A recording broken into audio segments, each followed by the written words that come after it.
For a moment, she was so furious that all she could do was curl her hands into fists at her sides. Was this what aristocratic privilege did to a man? It made him believe it gave him the right to come where he had not been invited, to pry into her private business, to speak thus boldly and abruptly to her. "This is what you have come for?" she asked. "To accuse me of lying? You are impertinent, Colonel Bedwyn. You may leave my house immediately. Good night." Her heart thumped uncomfortably as she stood away from the door. She was not one to lose her temper easily. She rarely spoke in anger. "You might as well enjoy issuing such an order now," he said, not moving. "It will not be in your power to do so for much longer, will it?" "Perhaps," she said, "when you come visiting next year, or the year after to admire the marble portico and the paved, treeless driveway, you will say something equally impertinent to Cecil, and he will have the satisfaction of ordering you off the property instead of me. But tonight I am still mistress here. Get out."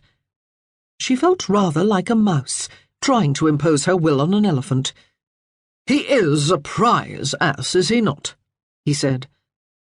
She was not quite certain she had heard him correctly.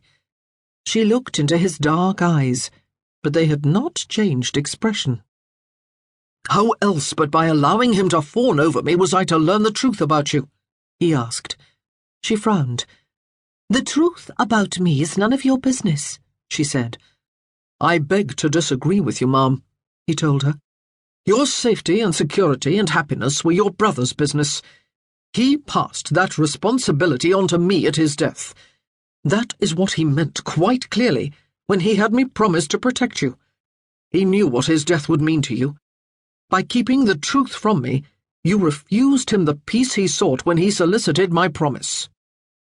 She had not considered his offers of help in that light before. She did not want to think of them that way now. He was a stranger. In addition to that, he was a man from a different world, so far above her on the social scale that it was impossible to converse with him or deal with him as she would with any of her neighbours and friends. He was Lord Aidan Bedwyn, son of a duke. She approached the nearest chair and sat on it. "You owe me nothing, Colonel," she said. "You do not even know me." "I know," he said, "that I am responsible for you. I gave my word of honour. I have never broken my word once it has been given, and I will not start with you." "I absolve you," she said. "You do not have that power," he told her. "What do you intend to do? What are your plans?" When she drew breath to speak, she found that she could not draw in enough air. She felt as if she had been running hard. She shrugged. "I will think of something," she said lamely. "Do you have anyone to go to?" he asked. She still resented the abrupt, probing questions into her private life. But she understood now that he must not be enjoying this any more than she was.